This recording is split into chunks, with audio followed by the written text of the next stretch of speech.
And it's that time of the year again, time to break out the lawnmowers. This year I'm going to do a few more things other than just change the oil. Like for instance here, I've got to blow it off. I was so over mowing last year that I put this thing up in a bad condition. You don't want to leave leaves and grass on your mower like that. And this is the condition that it's in after last year. Again, it's been sitting all year. It's a little dirty and we got to do a few things to it. One of the issues we want to look into is where this oil leak is coming from, and the other is this clogged up fan cover, which is restricting airflow. But to start off, we're going to look at the tire pressure. For some reason last year I set the PSI on these back tires at somewhere between 15 and 16, and some of the issues I experienced with that was the ride was not smooth, the ruts in the yards that I was mowing become more predominant, and also I was slipping some on hills. I couldn't get good traction. So this year we're going to lower those down to 10. I read on some forums that between 7 and 10 is what most lawn care professionals set theirs at, and after the first mow I will say this helped out tremendously.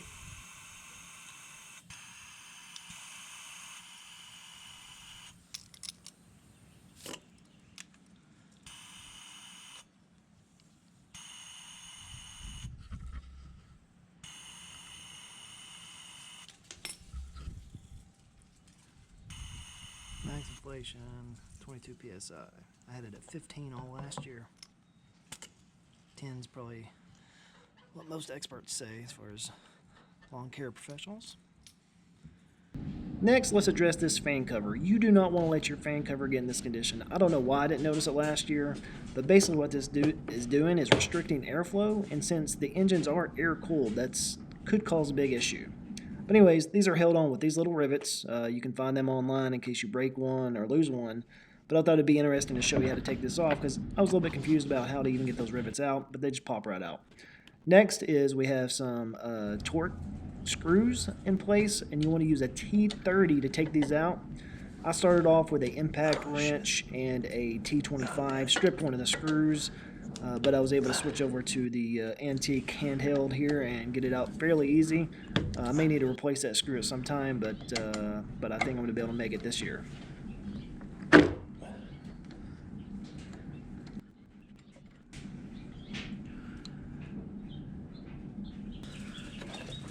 And when I first saw these three things, I was a little confused. I'm not sure why they would use 3 spacers in there, but they did. And you can find those online in case you lose one. And this thing here is disgusting. We'll clean that later, but let's go ahead and vacuum out this area to make sure no debris gets any further down.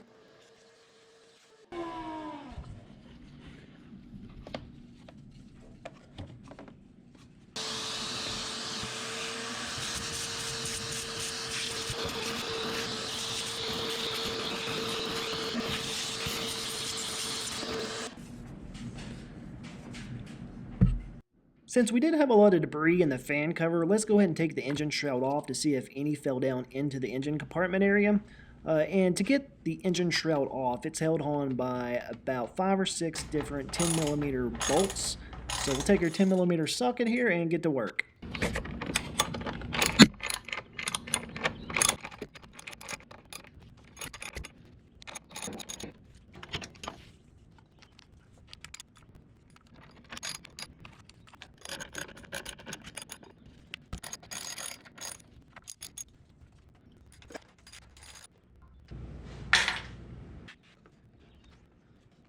And here I'm just going to loosen up this clamp and take the air filter off.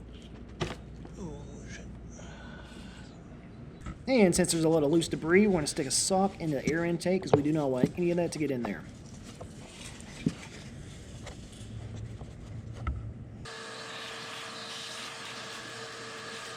So this here is the fuel pump, and it's attached with 2 flip screws to the housing. So we're just going to unscrew those and kind of set it out of the way here.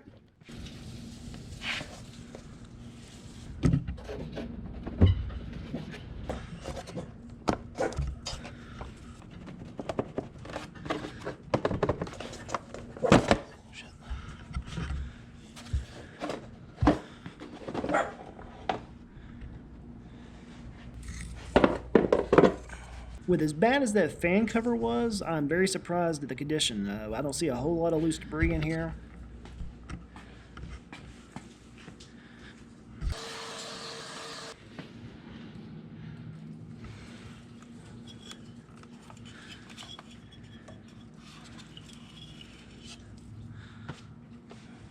So this next part here is totally unnecessary, but I had a little bit of time on my hands, so I got some Dawn dish soap and gave it a little wipe down.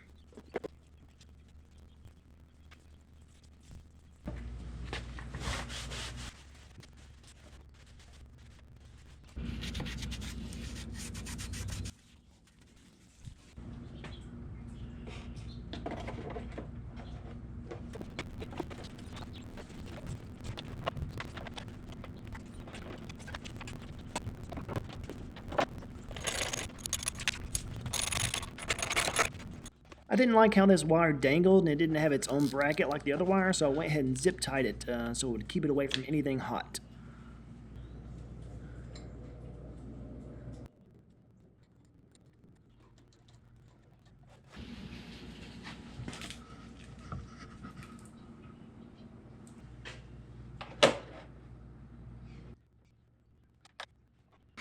And here's an up-close view of how these rivets work. Basically, you snap this part into place, and then you stick the pin in the middle, and that's what holds it. And then in order to get it out, you have to pry that pin back up.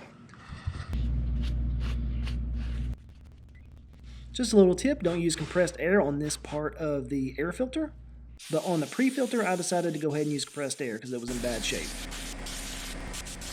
According to my manual's maintenance schedule, you're supposed to replace the air filter every 200 hours. Since I replaced it last year, I'm not going to again this year, but I did give it a quick look over and a clean.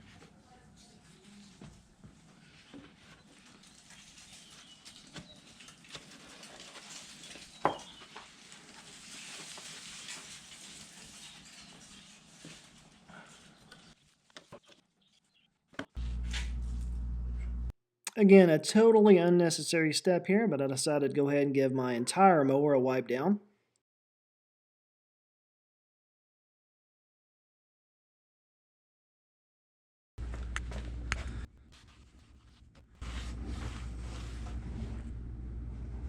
Now this part of the wipe down is necessary. You want to get all oil and debris away from the oil filter and the oil drain. That way you can see if you have any leaks in later steps.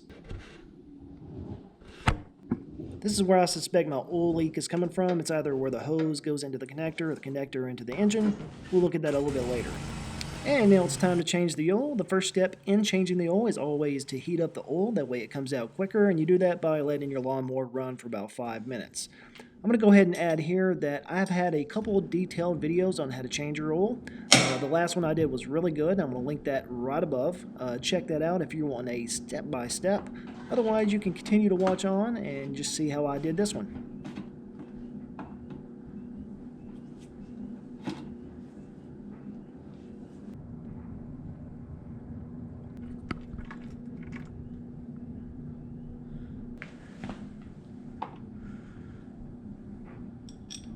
And to try to fix that oil leak issue, I'm going to try to tighten the drain hose here. Let's see if this works.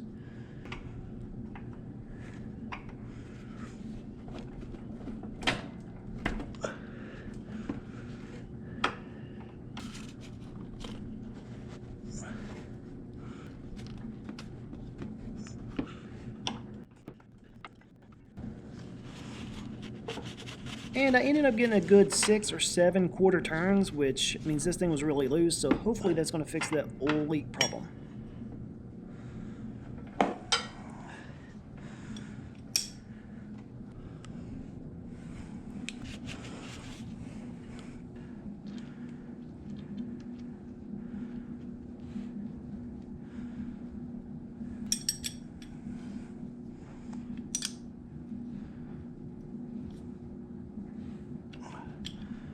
And that is some filthy oil. That's why the manual says to change every 100 hours or every year, whichever comes first.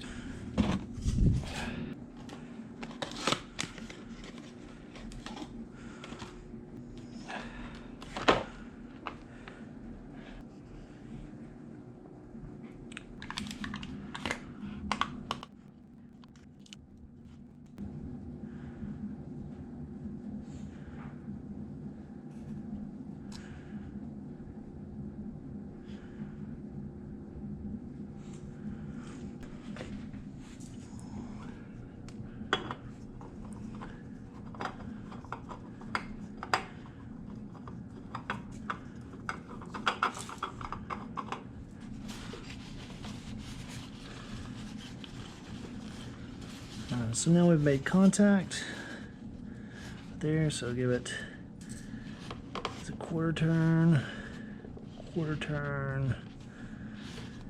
then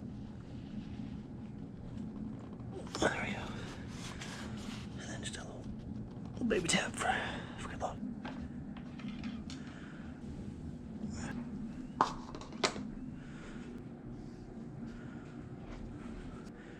So we're going to the 3.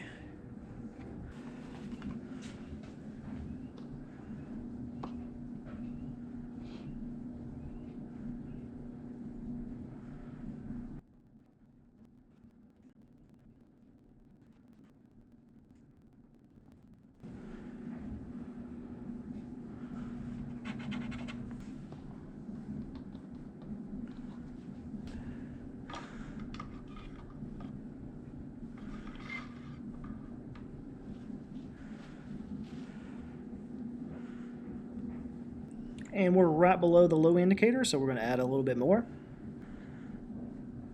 Just a tad, there we go.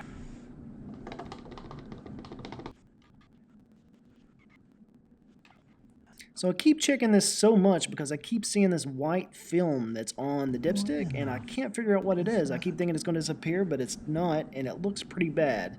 But after a little research, what I found is water makes that color when it contacts oil. So my best guess is that there was some condensation in the fill tube. So when I drug the dipstick down the fill tube, it picked up some water, hit the oil, and that's why I was seeing that on the dipstick. It was either that or possibly the shop towel I was using, some of the fuzz or dust was coming off and making that reaction. But after I let it set for a little bit and I started the engine, all that went away. But still, very strange. I've never seen oil look like that. But like I said, from what I read, that's what it looks like when water comes in contact with oil.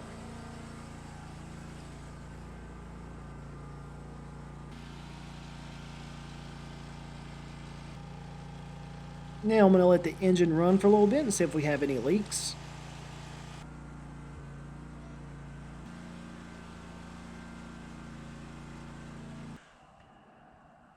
And right here I did notice a little bit of oil, so I don't know where that came from. I think it came from the filter, maybe some of the oil I used to rub around the oil filter. You know, maybe it got on the side and just fell off.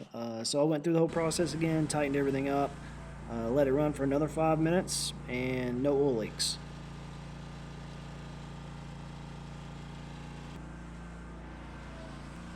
Alright, I did let the engine rest for a little bit after running, and we're going to check the oil again to see where we're at. Alright, from that, we need to add a little bit.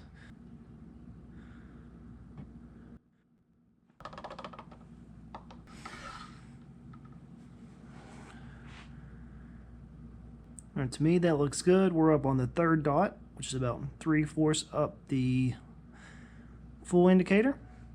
And I think that's going to be where we want to be. And of course, I'll check it after I let it run for a little bit before the first mow. But as far as we stand right now, that is a complete oil change. Alright guys, that is the end of the video. Here's a quick time lapse of me mowing the yard for the first time in the spring of 2022. This is basically the next day after we just did this oil change. And if you made it this far in the video, please think about liking and subscribing. I come out with other random weekend home project type videos, and if you like them, stop by and I'll see you again.